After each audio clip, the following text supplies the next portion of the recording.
Ha, tu, set. Değişik bir şey oldu bende. Evet. Merhaba arkadaşlar. Kanalımıza hoş Hoş geldiniz. Yeni bir içeriğimize başlıyoruz. Hı hı. Bu içerik spoiler içeriyor.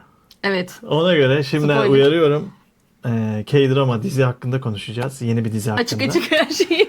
Lütfen, şimdi zaten açıklamamızda göreceksiniz. İzlemediyseniz, izlemeyi düşünüyorsanız daha sonradan, izledikten sonra Evet.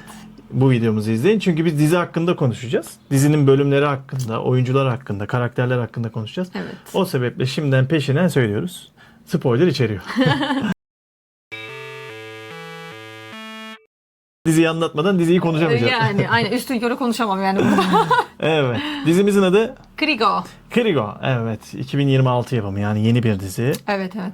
8 bölümlük mini bir dizi. Bir lanetin teknolojiyle birleşerek insanlara Evet. yayılmasını anlatıyor aslında. Evet, evet, evet. Sana bırakayım. Daha yani nasıl buldun diziyi?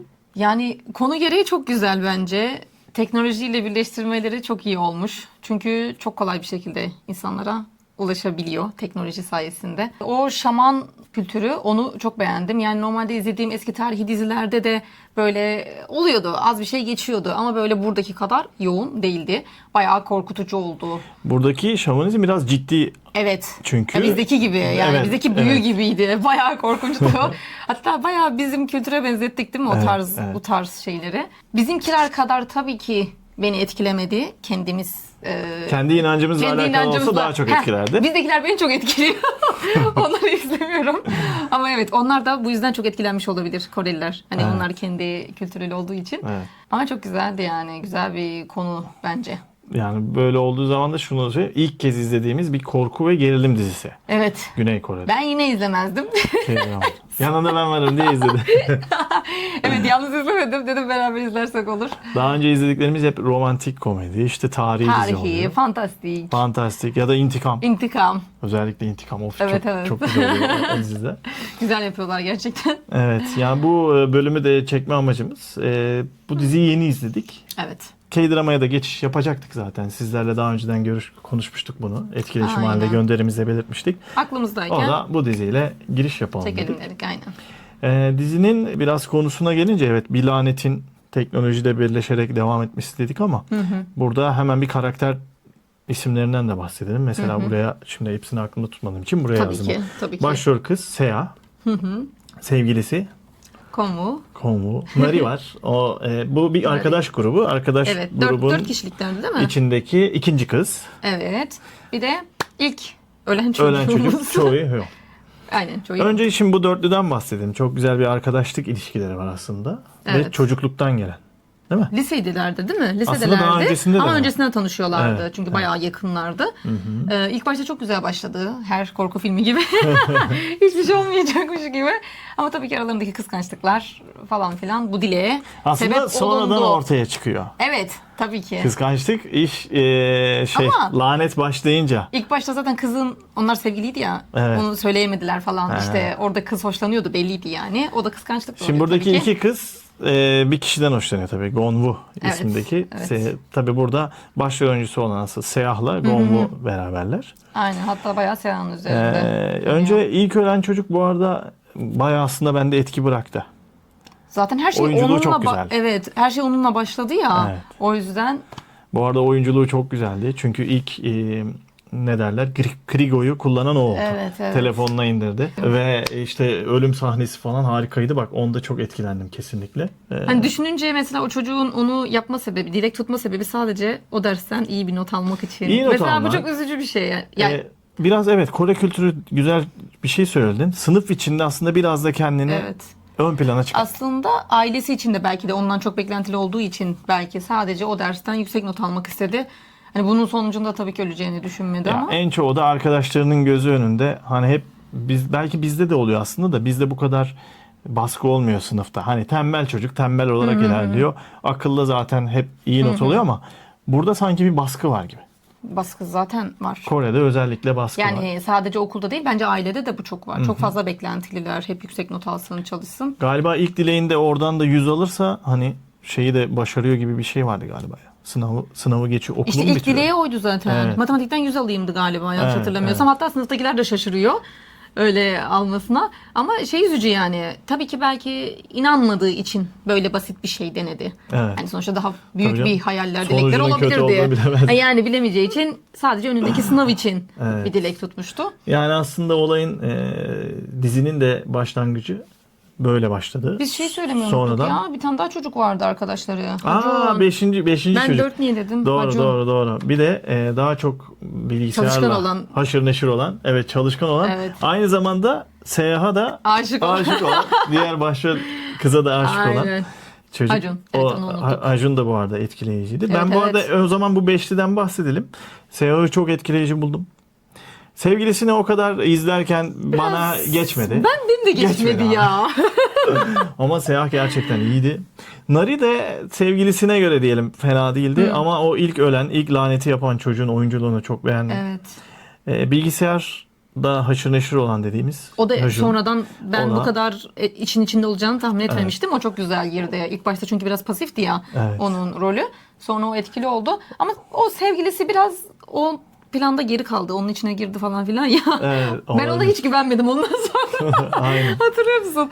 Hani iyi oldu ama hala ben güvenemedim. Dedim ki bunda kesin hala var içinde bir şey. Ama o Gonwu değil mi ismi? Aha, Sevgilisi. Ama yine de çok odak noktası olmasına rağmen daha çok bizi etkileyebilirler. Bence etkileyemedi. Ya daha çok kızlar üzerineydi sanki değil mi? Evet. Hani Seah ve hatta Nari'nin üzerinde de bence çok durulmuştu. Evet. Kızın ya şöyle zaten bence biraz Antipatik çekememezlik olduğunu gösterdiler. diyeyim. Zaten hani kıskançlığı vardı. Evet. Öyle olunca içine o ruh girince bence daha çok etkili oldu. Daha çok patlama yaşadı yani. O konuda kötülük olarak daha çok etkili oldu. Şimdi Daha aklımda zaten kaldı. diziyi izleyenler konuştuklarımızı anlayacaklar. Madem öyle, şimdi buradan ilk dileği dileyen çocuk dedik. Hyon Choi. Aslında yüksek bir not almak için ilk dileğini diledi ve ondan sonra bir sayacı başlıyor. Ve artık Evet, o onu sayaç neden sonunda ölüyor ya da kendini öldürüyor. O sırada tabii ki bir ruhani varlık ortaya çıkıyor. Aslında bu bir lanet. Evet. Bu lanet ondan sonra tabii bir kişi telefonla bunu indirip dileği gerçekleşince diğer arkadaşlarına da önerdiği için bir de orada böyle yazıyorlardı dilek tutma. Evet. Aslında dilek tutma laneti diyelim. Bir de bunun ilk başlangıç noktası var. Başlangıç Evet. hikayesi. Evet. Açıkçası başlangıç hikayesi çok hoşuma gitti. Yani dizinin her şeyi hoşuma gitmedi ama başlangıç hikayesini güzel buldum. Ben de o başlangıcını bu kadar detaylı anlatacaklarını tahmin etmemiştim. Evet. O kadar detaylı anlatmaları çok güzeldi bence. Evet. Orada da iki kızın sınıfta yine böyle bir tanesinin özellikle kendi aile hayatının, mesela bir tanesinin annesi şaman olduğu için sınıfta bunu söyleyemiyor hatta. Evet. Bu açığa çıktıktan sonra araları bozuyor. Çok iyi bir iki kız arkadaş var. Aynen. Onların bir tanesi aslında iyi bir kız olmasına rağmen yine de bir türlü yaranamıyor. Çünkü hep Evet. kötü anlarına denk geliyor Evet. falan filan derken orada şaman olan annesi, bu arada o beni ters köşe yaptı. Ben o kadından hep böyle kötülük bekliyordum. Bir büyü bekliyordum. Evet, ben de onlarla ilgili olduğu için sanki böyle kötülük yapacakmış gibiydi. Ama Sanki büyü yapan o kadınmış gibi düşündüm ama Evet. mesela o da çok beni etkileyen yerlerden biri oldu. Şöyle- Beni ters köşe yaptı çünkü. ama o kadının öğrettiği büyüyle bu kız bunu yaptı ya. Hani sevgilini işte sevdiğin kişiyi bağlamak için bir tane bir şey verdi. Şöyle Evet. onun saçıyla bağla falan filan muhabbet. O kadın öğretti. Evet. Ama o şeydi yani. Kızından hani kızıyla çok konuşamadığı için onunla konuştu. Öğrettiği kız şeydi değil mi? Kızının arkadaşıydı. Evet. Yukarıya çıkan Evet. tamam, doğru. O sahneler benim aklımda çok Wow. kaldı ya. Orası çok korkunçtu. O çatı arası oradaki o büyü şeyi falan çok En iyi karanlıktı. en iyi bölüm o olabilir. Değil mi? Dizinin içindeki. Evet. Çok güzeldi oraya şey yapması. Bu tarz doğaüstü varlıklar olan bir dizi. Teknoloji bakımından hani telefonun içine girmesiyle falan düşününce biraz Black Mirror diyebiliriz. Ama sadece teknoloji bölümüne nazaran. Supernatural dizisi vardı. Orada da böyle çok ruhani varlıklar olurdu. Biraz ona benzerlik olabilir. Ruhani varlıkları gösteren. Ama bize geldiğimiz zaman bizdeki filmlere bakarsak Musallat, Dabbe. Dabbe, bir Başka? büyü vardı bir de izlediysen. Büyü izledim. Aslında tabii. orada da hep bir takipteydi ya, bir lanet devam ediyordu. Büyü çok kötü. Bizde de bunlara benzetiyor olabiliriz. Büyü çok korkunçtu. Ben ondan çok Yani etkilenmiştim. büyü ruhani varlık, işte ruhun, kötü ruhun diyelim. Evet. Lanetlenmiş ruhun Evet. ve şamanizmin üçgeninin aynı zamanda teknolojiyle birleşmesi. Evet. Harikaydı. Güzel korku filmi yapmışlar yani konu gereği. Yani en takdir edilesi bence teknolojiyle birleştirilmiş olması. Ben bunu çok değerli buldum. Onu da geçmişte o kız yaptı değil mi? Krigo uygulamasını o kız Evet. yapmıştı. Doğru. Bak Evet. unuttum onu. O başlatmıştı. İlk o şeyi tasarlıyorlar. Evet. Bunu aslında bir eğlence olsun diye yapılan Eğlence ve ders ve olarak gerçeğe- okulda yapıyordu kız. gerçeğe Evet. dönüşüyor. Doğru. Aslında dileği tutan kişiye inanılmaz da bir güç veriyor. Şimdi böyle bir biz de varsayım olarak düşünürsek. Dileği tutan kişiye inanılmaz bir güç veriyor. Ne dilese oluyor. Ama bunu işte kişisel düşünceler, kişisel arkadaşlıkların vermiş olduğu ne derler? O anlık sonuçlarla kötü sonuçlar doğuruyor. Mesela bugün seninle aram kötü ya. Evet. O an Ölmesini diliyor. sıkıntı o an dilemesi. Müthiş bir güç değil mi bu? Evet. Çünkü o an çok istiyor onun ölmesini. Evet. O dilek aklına geliyor ve hemen dilek tutuyor. Yani evet o açıdan biraz şeydi. Dileği dileyen kişiler yani o an kendi düşüncelerinin etkisi altında kalıyor. Evet. Eğer bir de kötü düşünceye oluyorsa Krigo uygulaması onu arayarak aynı zamanda bir de onun üstüne gidiyor yani. Hani sahte bir konuşma yapıyordu hatırlıyor musun? Evet. Ya onu yapması zaten o biraz tuhaftı. Yani nasıl yapabiliyor onu? Ama bak ölürken o çocuk onu farkındaydı ama dedi ya seninle konuştum ama sen değildin diye. O iyi tüylerini geliyor. O çocuk gözlerimin önüne geldi çünkü Ha, bu ölürken bağlamlar güzeldi hani bence. şeydi yani farkındaydı. Yani bir dilek tutuluyor ama karşılığında her zaman ödenen de bir bedel var. Bu bakımdan da. Ya işte aslında bu da Önemli. şey gibi sanki çok basit bir şekilde bir şeylere sahip olamıyorsun. Evet. Elbet bir bedel ödüyorsun. Tabii ki bu ölümle canınla olmaması lazım ama hani bence birazcık da onu da şey yapıyor herhalde. Şey sahneleri güzeldi ama o ruhani varlıklar çıkıyordu ya o gerçekten hani parmakları böyle geri geldi. Oradaki sahneleri çok Çok güzel oynamıştı. O ilk gerçekçiydi. çocuk zaten bayağı bir etkiliydi ve orada kızın yine Seah'ın hem anne babasını kaybetmişti hem o da bir de burada arkadaşının gözü önünde öyle olması falan onlar bayağı etkileyiciydi. Kız için de çok kötü bir şeydi. O yüzden de kızın üzerinden döndü zaten olay. O bunu yapabilir diye. Şimdi dizinin ciddi ve güzel sahneleri konuştuk ama saçma yerleri de var.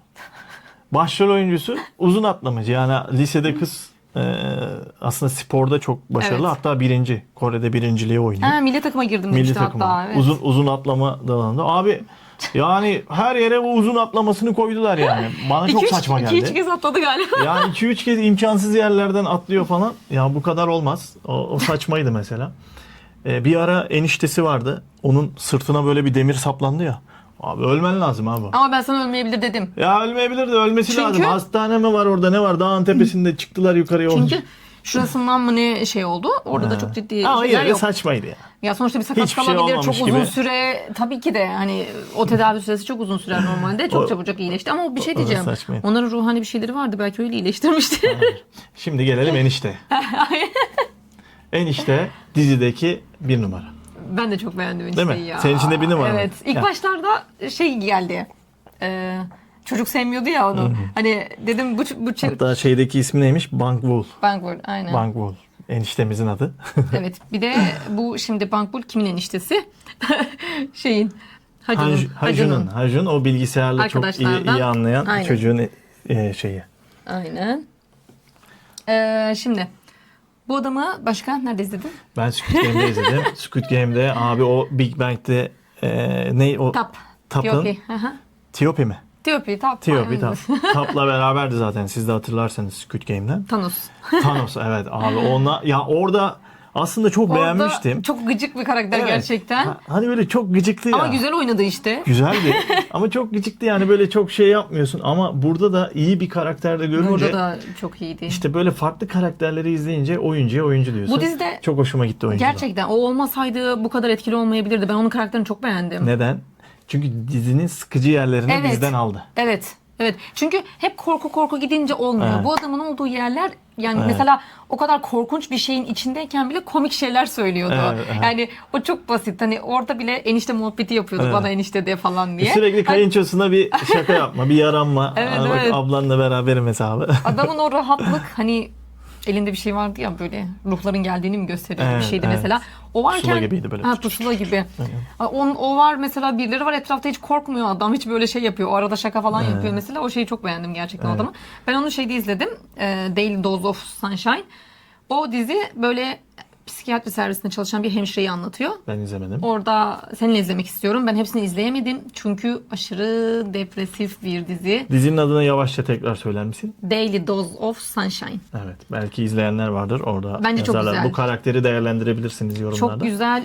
Böyle her bölüm farklı hastaları inceliyorlar orada. O servise yatanları. Oradaki hemşirenin gözünden anlatılıyor. Çok güzeldi. Ben seninle izlemek istiyorum onu. Çünkü bence çok hayattan ve bu çocuğu ben orada çok beğenmiştim. Evet. 2 bölüm falan oynamıştı. Her bölümlerde farklı birini anlatıyorlar çünkü. Seninle Yani izlemek istiyorum. Bankbul karakterinin gerçekten hem yaptığı böyle sıkıcı anlarda bizi çok diziye tekrar bağladı. Evet. Aynı zamanda sevgilisine de, eşi değil sanırım, sevgilisiydi. Çocuğun Ya ablası da eşi diyelim. Çocuk, yani. o bilgisayardan çok iyi anlayan Evet. teknolojik çocuğun sevgisi de çok yüksek. Aşkı da çok yüksekti. Evet. Tamı tamına bir bağlılık vardı. Onu da iyi hissediyorsun yani. Evet, evet. Orada şaman bir kız var ama hem onun hayatına etki etmek için elinden geleni yapan da bir Çünkü karakterdi. çok ciddi bir Onu şey. korumak için. Evet, evet. Çok ciddi bir şey yapıyor kadın. O kızın peşinden onunla beraber giriyor. Oraya ölme riski var. Ve o da ona yardım ediyordu ilk başlarda. Hani yanındaydı. O şeyler gerçekten Bak çok bunu güzeldi. hissettirdi bize yani. Evet, O evet. bakımdan o aradaki aşkı, sevgiyi, korumacı hissi Aynen. hissettirmesi. O sebeple benim için bir numaralı karakter enişte Bankbul. 2 numara Seyah diyeceğim. Seyah böyle güldüğü zaman bana şeyi hatırlattı. Kimi Ya, demiştin kısa sen? saç. Demiştin bana. Twinkling Watermelon başrol oyuncusu Rayon. Rayon.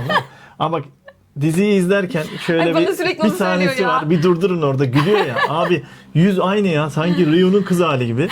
Çok benzettim ya. Böyle bir şey olamaz yani. Siz de benzettiniz Senin mi bilmiyorum ama. benzetmen iyi oluyor genelde. Benziyordur herhalde. Bilmiyorum. Ben hiç fark etmiyorum. Niye biliyor onu. musun? Hem saç böyle kısa. Kısa. Böyle ortadan ayırmış. Evet. Bir de güldüğü zaman tam böyle sanki aynı yüzmüş gibi. Yani o an dizide onu gördüm sanki. Benim için de herhalde enişte 1 numara. Ama ben onun sevgilisini de çok beğendim. Evet. Kadın çok güzeldi ya. Şaman. Ben o kadını ilk defa izledim. 2 şaman da iyiydi bu arada.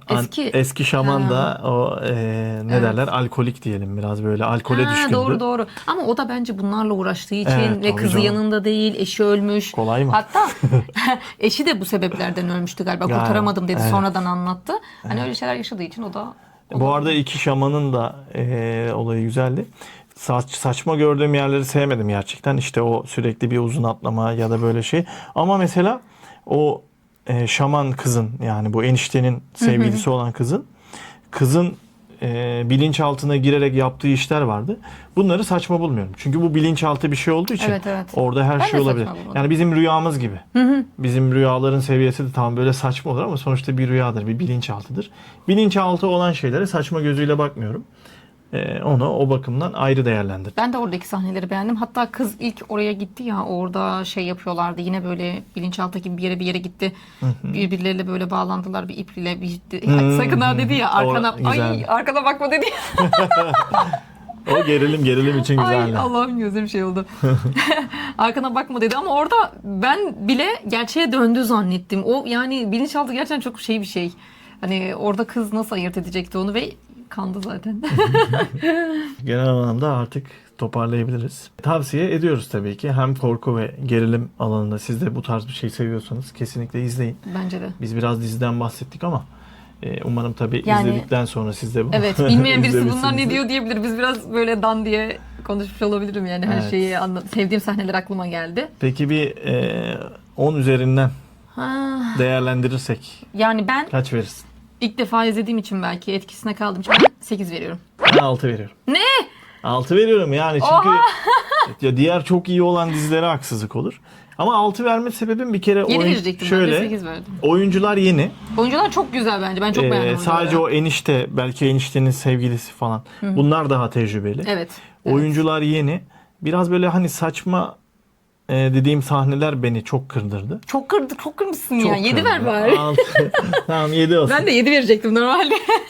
Kırmıyorum. Ya sen de 8'den 7'ye düş. Tamam. İkimiz de 7. 7'de anlaşıldı.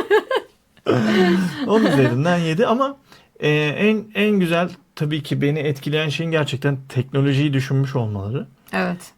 Yani konunun O lanetin bir teknolojiyle herkese çünkü ulaşılabilir. Evet. Aslında açıdan- mantıksız gibi de ama mantıklı da Ama- bir şeyi var. İnsana ulaşma açısından onu orada çok güzel Evet, evet. göstermişler. Hatta bence çok korkunç. Şu anda da aynı şekilde olsa bir virüsle hani çok Tamam. kolay birilerine ulaşılabilir yani. Böyle bir şey tabii olamaz Aslında da. ilk Dabbe de böyleydi değil mi? Dabbe senaryosu. Bak onu hiç unuttuk. İlk Dabbe senaryosu da böyle. Bir tek onu izledim.